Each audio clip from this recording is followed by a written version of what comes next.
గేమ్ని గమనించలేదు.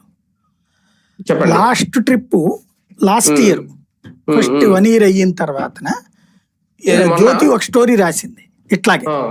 Okay. Last ఒక 3 months ముందో 6 months ముందో మీరు డిబేట్ చేశారు దీని మీద, నన్ను అడిగారు. ఓకే.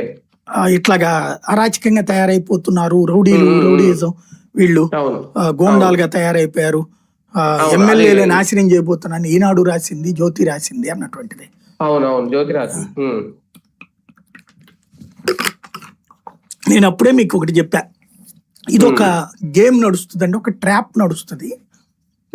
ఇప్పుడు ఇలా రాస్తారు, నెక్స్ట్ ఇయర్ కి కొంతమంది మారారని రాస్తారు, ఆ తర్వాత మరి కొంతమంది మారారని రాస్తారు, చివరి ఏడాదికి వచ్చాడు స్వర్ణయుగం నడుస్తోందని రాస్తారు. చూసుకోండి, ఇది సరిగ్గా వీళ్ళని కీన్ గా అబ్జర్వ్ చేస్తే ఇదే జరుగుతుంది. నేను ఎన్నోసార్లు గమనించానని చెప్పాను మీకు.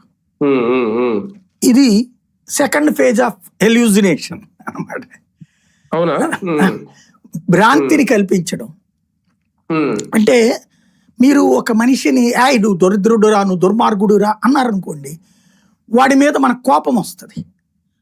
అలా కాకుండా వాడు 4 సార్లు పొగిడి తర్వాత తిట్టాడు అనుకోండి, మీకు అప్పుడు అవతల వాళ్ళు అంటే 3వ పర్సన్ 3rd పర్సన్ ఏమంటాడు, మీరు వాడిని తిడితే వాడు ఇలాంటి వాడు అంటే, ఆడు ఎంతమంది నీ గురించి మంచిగా మాట్లాడాడు కదరా, ఇప్పుడు ఏదో అన్నాడు క్రాస్ చెక్ చేసుకోవాలి అంతేగాని అంటాడు.